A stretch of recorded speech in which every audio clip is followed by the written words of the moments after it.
ಕಾರ್ಮಿಕ ಸಂಘಟನೆಗಳು ಜಂಟಿ ಸಮಿತಿಯಿಂದ ಹುಬ್ಬಳ್ಳಿ ಜಿಲ್ಲಾ ತಹಸೀಲ್ದಾರರಿಗೆ ಮನವಿಯನ್ನು ಸಲ್ಲಿಸಿದರು. ಹೌದು, ಇಂದು ಹುಬ್ಬಳ್ಳಿಯ ಮಿನಿ ವಿಧಾನಸೌಧದ ಮುಂಭಾಗದಲ್ಲಿ ಈ ಪ್ರತಿಭಟನೆಯನ್ನು ಹಮ್ಮಿಕೊಂಡಿದ್ರು. ಮುಂಜಾನೆ ಸುಮಾರು 11 ಗಂಟೆಯಿಂದ ಮಧ್ಯಾಹ್ನ 1 ಗಂಟೆಯವರೆಗೆ ಪ್ರತಿಭಟನೆಯನ್ನ ಮಾಡಿದ್ರು.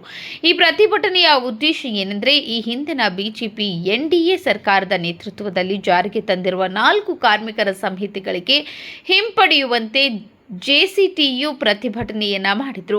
ಕಾರ್ಮಿಕ ಆರೋಗ್ಯ ಮತ್ತು ಸುರಕ್ಷತಾ ಸಂಹಿತೆಯ ಅಂತಾರಾಷ್ಟ್ರೀಯ ನಿಯಮವನ್ನು ಉಲ್ಲಂಘಿಸಿ ದುಡಿಮೆಯ ಅವಧಿಯನ್ನು 8 ಗಂಟೆಯಿಂದ 12 ಗಂಟೆಗೆ ಹೆಚ್ಚಿಸಿ ಅನುಮತಿ ನೀಡಿದೆ ನರೇಂದ್ರ ಮೋದಿ ಎನ್ಡಿಎ ಸರ್ಕಾರ. ನರೇಂದ್ರ ಮೋದಿ ನೇತೃತ್ವದ ಕೇಂದ್ರ ಸರ್ಕಾರ ತರಲು ಹೊರಟಿರುವ 4 ಸಂಹಿತೆಗಳು ಕಾರ್ಮಿಕರನ್ನ ಮಧ್ಯಕಾಲೀನ ಯುಗದ ಗುಲಾಮಗಿರಿಯ ಮಾದರಿಯಲ್ಲಿ ದುಡಿಸಿಕೊಳ್ಳುವ ಪ್ರಯತ್ನವಾಗಿದೆ. ಈ ಸಂದರ್ಭದಲ್ಲಿ ಸಿಐಟಿಯು ಸಂಘಟನೆಯ ಮಹೇಶ್ ಪತಾರ್, ಟಿಯುಸಿಸಿಯ ಅಶೋಕ ಬಾರ್ಕಿ, ಎಐಟಿಯುಸಿಯ ಎಎಸ್ ಫೆರ್ಜಾದೆ, ಎಐಯುಟಿಯುಸಿಯ ಗಂಗಾಧರ್ ಬಡಿಗೇರ್, ಕಾರ್ಮಿಕರ ಸಂಘದ ಸದಸ್ಯರಾದಂತಹ ಚಾಂದ್ ಸಾಬ್ ನದಾಫ್, ಆಟೋ ಚಾಲಕ ಅಧ್ಯಕ್ಷರಾದ ಚಿದಾನಂದ್ ಸವದತ್ತಿ ಮತ್ತು ಅನೇಕ ಮೆಂಬರ್ಗಳು ಮತ್ತು ಅನೇಕ ಸದಸ್ಯರುಗಳು ಉಪಸ್ಥಿತರಿದ್ದರು.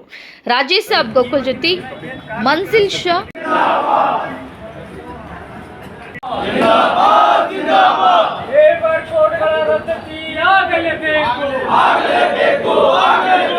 ಕಾರ್ಮಿಕ ಸಂಹಿತೆಗಳು ವಾಪಸ್ಸಾಗಲೇಬೇಕು. ಕಾರ್ಮಿಕರ ಐಕ್ಯತೆ ಚಿರವಾಗಲಿ.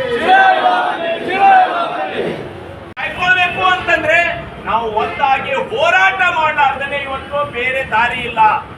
ಇದನ್ನ ನಾವು ಎಲ್ಲಿ ತನಕ ಅರ್ಥ ಮಾಡ್ಕೊಳಂಗಿಲ್ವೋ ಅಷ್ಟು ದೂರ ನಮ್ಮ ಗುರಿ ಹೋಗ್ತದೆ. ಈ ನಿಟ್ಟಿನಲ್ಲಿ ಎಐಯುಟಿಯುಸಿ ಕೇಂದ್ರ ಕಾರ್ಮಿಕ ಸಂಘಟನೆ ರಾಜಿ ರಹಿತ ಹೋರಾಟ ಜೊತೆಗೆ ಕಾರ್ಮಿಕರ ಜೊತೆಗೆ ಇವತ್ತು ಎಐಯುಟಿಯುಸಿ ಇದೆ. ಹಾಗೇನೆ ರಾಷ್ಟ್ರದಾದ್ಯಂತ ಏನು ಈ ಒಂದು ಚಳವಳಿನಲ್ಲಿ ಎಐಯುಟಿಯುಸಿ ಕೂಡ ಪಾಲ್ಗೊಂಡು ತನ್ನ ಒಗ್ಗಟ್ಟನ್ನ ಪ್ರದರ್ಶನ ಮಾಡ್ತಾ ಇದೆ. ಈ ನಿಟ್ಟಿನಲ್ಲಿ ಎಲ್ಲ ಕಾರ್ಮಿಕ ಬಾಂಧವರು ಎಲ್ಲರಿಗೂ ಸಹಿತ ಹೋರಾಟದ ಕ್ರಾಂತಿಕಾರಿ ಶುಭಾಶಯಗಳನ್ನ ಹೇಳ್ತಾ ನನ್ನ ಮಾತುಗಳನ್ನ ಮುಗಿಸ್ತೇನೆ. ಇನ್ಕಲಾಬ್ ಜಿಂದಾಬಾದ್, ಜೆಸಿಟಿಯು ಜಿಂದಾಬಾದ್. ಜಿಂದಾಬಾದ್ ಜಿಂದಾಬಾದ್ ಜಿಂದಾಬಾದ್ ಜಿಂದಾಬಾದ್ ಜಿಂದಾಬಾದ್ ಜಿಂದಾಬಾದ್ ಜಿಂದಾಬಾದ್ ಜೆಸಿಟಿಯು ಜಿಂದಾಬಾದ್. ದೇಶದ ಕಾರ್ಮಿಕರನ್ನು ನವ ಗುಲಾಮಗಿರಿಗೆ ತಳ್ಳುತ್ತಿರುವ ಕಾರ್ಮಿಕ ಸಮಿತಿಗಳಿಗೆ ಹೇಳಿ ಧಿಕ್ಕಾರ. ಲೇಬರ್ ಕೋಡ್ಗಳನ್ನು ಹಿಂತೆಗೆದುಕೊಳ್ಳಲೇಬೇಕು. ಲೇಬರ್ ಕೋಡ್ ವಾಪಸ್ಸಾಗಲಿ. ಜೆಸಿಟಿಯು ಜಿಂದಾಬಾದ್ ಜಿಂದಾಬಾದ್. ಕಾರ್ಮಿಕರೇ ಒಂದಾಗಿ. ಲೇಬರ್ ಕೋಡ್ಗಳು ವಾಪಸ್ಸಾಗಲೇಬೇಕು. ಕಾರ್ಮಿಕ ಸಂಹಿತೆಗಳು ರದ್ದಾಗಲೇಬೇಕು. ದೇಶಾದ್ಯಂತ ನಡೆಯುತ್ತಿರುವ ಕಾರ್ಮಿಕರ ಹೋರಾಟಕ್ಕೆ ಜಯವಾಗಲಿ. ಇಂದು ದೇಶಾದ್ಯಂತ ನಡೆಯುತ್ತಿರುವ ಕಾರ್ಮಿಕರ ಜಂಟಿ ಹೋರಾಟಕ್ಕೆ ಜಯವಾಗಲಿ. ಎಸಿಟಿಯು ಜಿಂದಾಬಾದ್. ಕಾರ್ಮಿಕರ ಐಕ್ಯತೆ ಜಯವಾಗಲಿ. ಜಿಂದಾಬಾದ್ ಜಿಂದಾಬಾದ್ ಜಿಂದಾಬಾದ್ ಜಿಂದಾಬಾದ್ ಜಿಂದಾಬಾದ್.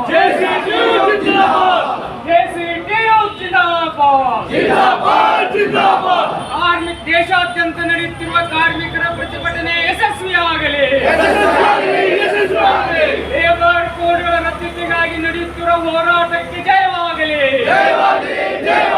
ಕಾರ್ಮಿಕ ಸಂಹಿತೆಗಳು ರದ್ದಾಗಲೇಬೇಕು. ನವ ಗುಲಾಮಗಿರಿಗೆ ತಳ್ಳುವ ಕಾನೂನುಗಳು ಬೇಡವೇ ಬೇಡ. ದುಡಿಯುವವರನ್ನ ನವ ಗುಲಾಮಗಿರಿಗೆ ತಳ್ಳುತ್ತಿರುವ ನರೇಂದ್ರ ಮೋದಿ ಸರ್ಕಾರಕ್ಕೆ ಧಿಕ್ಕಾರ. ಲೇಬರ್ ಕೋಡ್ಗಳನ್ನ ರಾಜ್ಯದಲ್ಲಿ ಜಾರಿ ಮಾಡಬಾರದು. ಲೇಬರ್ ಕೋಡ್ಗಳು ರಾಜ್ಯದಲ್ಲಿ ಜಾರಿ ಬೇಡವೇ ಬೇಡ. ಲೇಬರ್ ಕೋಡ್ಗಳ ಜಾರಿ ರಾಜ್ಯದಲ್ಲಿ ಬೇಡವೇ ಬೇಡ. ಏನೇ ಬರಲಿ ಏನೇ ಬರಲಿ ಜೆಸಿಟಿಯು ಜಿಂದಾಬಾದ್. ಪ್ರಚಾರಕರಾದಂಥ ಭಾಗ್ಯ ಅವರೇ, ಈ ಪ್ರತಿಭಟನೆಯ ಅಧ್ಯಕ್ಷತೆಯನ್ನು ವಹಿಸಿರುವಂಥ ಮಹೇಶ್ ಪತ್ತಾರ್ ಅವರೇ, ಹಾಗೆಯೇ ಇಲ್ಲಿ ಬೇರೆ ಬೇರೆ ಕಾರ್ಮಿಕ ಸಂಘದ ಎಲ್ಲ ಮುಖಂಡರು ಬಂದಿದೆ, ಅಥವಾ ವಿದ್ಯಾಲಯರಾಗಿರಲಿ, ಸೌತ್ ವೆಸ್ಟರ್ನ್ ರೈಲ್ವೆ ಎಂಪ್ಲಾಯೀಸ್ ಯೂನಿಯನ್ನ ಕಾಳಿದಾಸ್ ಅವರಾಗಿರಲಿ. ಮೇನ್ಲಿ ಇವತ್ತು ಇದನ್ನೆಲ್ಲ ಮಹೇಶ್ ಪತ್ತಾರ್ ಹೇಳಿದ್ರು, ಅಸಂಘಟಿತ ಕಾರ್ಮಿಕರಿಗೆ ಹೆಚ್ಚು ಸೇರಿದಲ್ಲಿ ಇಲ್ಲಿ ಸಾಮಾನ್ಯರಾಗಿರ್ಬೋದು ಅಥವಾ ಕಟ್ಟಡ ಕಾರ್ಮಿಕರಾಗಿರ್ಬೋದು, ಬೀದಿ ಬದಿ ವ್ಯಾಪಾರಸ್ಥರಾಗಿರ್ಬೋದು, ಅದರ ಜೊತೆಗೆ ಕೆಲವು ಕಾರ್ಖಾನೆ ಕಾರ್ಮಿಕರು ಕೂಡ ಸೇರಿದೆ. ಇಡೀ ದೇಶದಾದ್ಯಂತ ಆಗಲೇ ಏನು ಹೇಳಿದಂಗೆ JCT ವತಿಯಿಂದ ಇದನ್ನ ಕರಾಳ ದಿನಾಚರಣೆ ಅಂತೇಳಿ ಈ ಸಂಹಿತೆಗಳನ್ನ 4 ವರ್ಷಗಳ ಹಿಂದೆ ಏನು ಕಾಯ್ದೆಗಳನ್ನ ಜಾರಿಗೆ ಟೇಬಲಿಂಗ್ ಮಾಡಿ ಅದೇ ರೀತಿ ಒಳಗೆ ಅದನ್ನ ಜಾರಿಗೆ ತರಲಿಕ್ಕೆ ರಾಜ್ಯಕ್ಕೆ ಬಿಟ್ಕೊಟ್ಟಿದೆ ಇವತ್ತು. ಅದರ ಕರಾಳ ಕಾಯ್ದೆಗಳು ಏನ್ ಹೇಳ್ತವೆ ಅಂತೇಳಿ ಹಿಂದಿನ ಎಲ್ಲಾ ಭಾಷಣಕಾರರು ಹೇಳಿದ್ದಾರೆ. ಆದ್ರೆ ನಾನೇನು ಹೇಳಿಕ್ಕೆ ಇಷ್ಟಪಡ್ತೀನಿ ಅಂತಂದ್ರೆ, ದೇಶಾದ್ಯಂತ ಮುಂದಿನ ದಿವಸದೊಳಗೆ ನಿಮಗೆ ತಕ್ಕ ಪ್ರತಿಫಲವನ್ನ ಕೊಡ್ತಾರ ಅಂತ ಹೇಳಿ ಇವತ್ತಿನ ಈ ಧಾರವಾಡ ಜಿಲ್ಲೆಯಲ್ಲಿ ನಡೀತಕ್ಕಂಥ ಪ್ರತಿಭಟನೆಯಲ್ಲಿ ಭಾಗವಹಿಸಿದ ಎಲ್ಲರಿಗೂ ಅಭಿನಂದನೆಗಳು ಸಲ್ಲಿಸ್ತೀನಿ. ಇಲ್ಲಿ 2 ಮಾತು ಮಾತಾಡಲಿಕ್ಕೆ ಅವಕಾಶ ಮಾಡಿಕೊಟ್ಟಂತ ಮುಖಂಡರಿಗೆ ನಾನು ಧನ್ಯವಾದಗಳು. ಧಿಕ್ಕಾರ ಧಿಕ್ಕಾರ ಧಿಕ್ಕಾರ ಧಿಕ್ಕಾರ ಜಿಂದಾಬಾದ್ JCTU ಜಿಂದಾಬಾದ್ ಜಿಂದಾಬಾದ್ ಜಿಂದಾಬಾದ್ ಜಿಂದಾಬಾದ್ JCTU ಜಿಂದಾಬಾದ್ ಜಿಂದಾಬಾದ್ ಜಿಂದಾಬಾದ್. ಕಾರ್ಮಿಕರ ಹೋರಾಟ ಒಗ್ಗಟ್ಟು ಚುರಾಯಿವಾಗಲಿ ಚುರಾಯಿವಾಗಲಿ ಚುರಾಯಿವಾಗಲಿ ಚುರಾಯಿವಾಗಲಿ. ಕಾರ್ಮಿಕರ ಹೋರಾಟ ಒಗ್ಗಟ್ಟು ಚುರಾಯಿವಾಗಲಿ ಚುರಾಯಿವಾಗಲಿ ಚುರಾಯಿವಾಗಲಿ ಚುರಾಯಿವಾಗಲಿ.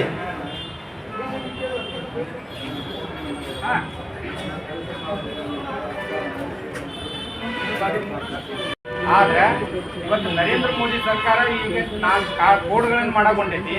ಅದ್ರೊಳಗೆ ಏನಂದ್ರ ಯಾವುದೇ ಕಾರ್ಮಿಕ ಅಧಿಕಾರಿ ಯಾವ್ದು ಫ್ಯಾಕ್ಟ್ರಿ ಹೋಗಂಗಿಲ್ಲ ಅಂತ ಪರಿಶೀಲನೆ ಮಾಡಕ್ಕೆ. ನೀವೇನ್ ಕ್ಲಾಸ್ ಕೆಲಸ ಮಾಡಕತ್ತೀರಿ ಅಂತ ಹೇಳಿ ಇನ್ಸ್ಪೆಕ್ಟರ್ ಇಲ್ಲ ಅಂತ ಪರ್ಮಿಷನ್, ಮಾಲಕರ ಪರ್ಮಿಷನ್ ತಗೊಂಡು ಒಳಗೆ ಹೋಗ್ಬೇಕು. ಮಾಲಕರ ಪರ್ಮಿಷನ್ ಯಾಕೆ ಕೊಡ್ತಾರೆ? ನಮ್ಮ ಫ್ಯಾಕ್ಟ್ರಿಗೆ ಬರ್ರಿ ಅಂತೇಳಿ. ಇದು ಅಂದ್ರೆ 300 ಜನ ಇತ್ತಂದ್ರ ಇವತ್ತು ಸರ್ಕಾರಕ್ಕೆ 300 ಜನಕ್ಕೆ ಮಟ್ಟ ಕಾರ್ಮಿಕರಿದ್ರಂದ್ರೆ ಸರ್ಕಾರಕ್ಕೆ ನಾವು ಫ್ಯಾಕ್ಟ್ರಿನ ಕ್ಲೋಸ್ ಮಾಡ್ಬೇಕಂದ್ರೆ ಸರ್ಕಾರದ ಪರ್ಮಿಷನ್ ತಗೋಬೇಕು. ಅದನ್ನ 300 ಜನ ಇದ್ದಿದ್ರೆ 100 ಜನ ಮಾಡಾಕ್ತಾರೆ. ಅದ್ರ 100 ಜನ ಇದ್ರನ್ನ ಅದನ್ನ ಯಾವಾಗ ಬೇಕಾದ್ರೆ ಬಂದ್ ಮಾಡ್ಕೊಂಡು ಹೋಗ್ಬೋದು ಮಾಲಕರು. ಇಂಥ ಒಂದು ದುಷ್ಟ ಆಲೋಚನೆಯಿಂದ ಇವತ್ತು ನರೇಂದ್ರ ಮೋದಿ ಸರ್ಕಾರ ಕಾರ್ಮಿಕರ ಮೇಲೆ ಮಾಡಕೊಂಡಿದೆ. ಈ ಒಂದು ಕಾರ್ಮಿಕ ಸಂಹಿತೆಗಳನ್ನ ಯಾವುದೇ ಕಾರಣಕ್ಕೂ ಜಾರಿ ಮಾಡಬಾರ್ದು ಅಂತ ನಾವು ಅನೇಕ ಹೋರಾಟಗಳನ್ನ, ದೊಡ್ಡ ಮಟ್ಟದೊಳಗೆ ಹೋರಾಟಗಳನ್ನ ದೇಶಾದ್ಯಂತ ಮಾಡಿದ್ದೀವಿ. ಅದರ ಪ್ರತಿಫಲವಾಗಿ ಇವತ್ತು ನರೇಂದ್ರ ಮೋದಿಯವರ ಸರ್ಕಾರ ಏನಾಗೈತಿ ಅಂತೇಳಿ ಅದಕ್ಕೆಲ್ಲರೂ ನಮ್ಮ ಕಣ್ಣು ಮುಂದೆ ಇದೆ. ಆದ್ರೆ ಮತ್ತೆ ಒಳ್ಳೆ ಈಗ ಇನ್ನೇನು ಅರ್ಜೆಂಟಾಗಿ ಇದನ್ನು ಮಾಡಬೇಕು. ಆದ್ರೆ ಇದರದ ಪ್ರತಿಫಲ ಮಾತ್ರ 100% ಮುಂದಿನ ಚುನಾವಣೆಗೆ ಮಾತ್ರ ಸಿಗ್ತೈತಿ. ಯಾವುದೇ ಕಾರಣಕ್ಕೂ ಇದನ್ನು ಜಾರಿ ಮಾಡಲಾರ್ದಂಗಿದ್ರೆ ನಮಗೆ ಬಹಳ ಒಳ್ಳೆಯದು. ಒಂದು ವೇಳೆ ಕಾರ್ಮಿಕ ಕಾಯ್ದೆಗಳನ್ನ ತಿದ್ದುಪಡಿ ಮಾಡಿ ಸಂಹಿತೆಗಳನ್ನ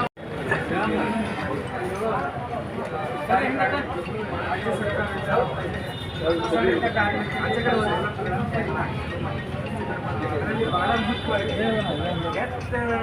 ಹಾಗೆ ಮರಣ ಹೊಂದಿದ್ರೆ ಮಾತ್ರ ಸೌಲಭ್ಯ ಇದೆ, ಇತರೆ ಯಾವ ಸೌಲಭ್ಯನೂ ಇಲ್ಲ. ಹೀಗಾಗಿ ಕರ್ನಾಟಕ ಸರ್ಕಾರ ಭವಿಷ್ಯ ನಿಧಿ ಯೋಜನೆ ಅಂತೇಳಿ ವೆಸ್ಟ್ ಬೆಂಗಾಲ್ ನಂತರ ಪೆನ್ಷನ್ ಯೋಜನೆ, ಈ ಥರ ಅವರು ಬದುಕಿರುವಾಗಲೇ ಅವರಿಗೆ ಅನುಕೂಲ ಆಗುವಂಥ ಸೌಲಭ್ಯಗಳನ್ನು ಅಸಂಘಟಿತ ಬೋರ್ಡ್ ಮುಖಾಂತರ ಅದನ್ನು ಜಾರಿ ಮಾಡಬೇಕು. ಮಾನ್ಯ ಮುಖ್ಯಮಂತ್ರಿಗಳಿಗೆ ಕಳಿಸಿಕೊಡ್ಬೇಕು.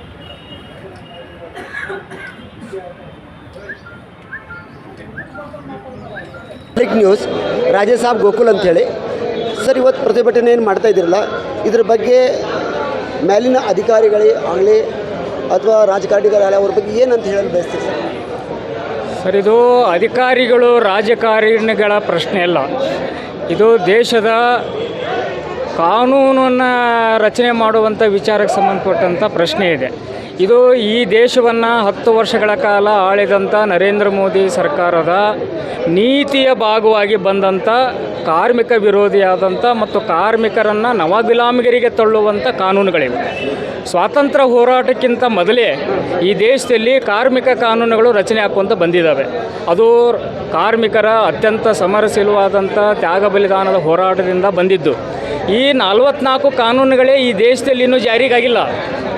ಇವತ್ತು ಏನು ಮಾಡ್ತಾ ಇದ್ದಾರೆ ಅಂದರೆ ನರೇಂದ್ರ ಮೋದಿ ಸರ್ಕಾರ ಕಳೆದ 4-5 ವರ್ಷದ ಹಿಂದೆಗಡೆ ಈ 34 ಕಾನೂನುಗಳನ್ನು 4 ಲೇಬರ್ ಕೋಡ್ಗಳಾಗಿ ಬದಲಾವಣೆ ಮಾಡ್ತಾ ಇದೆ.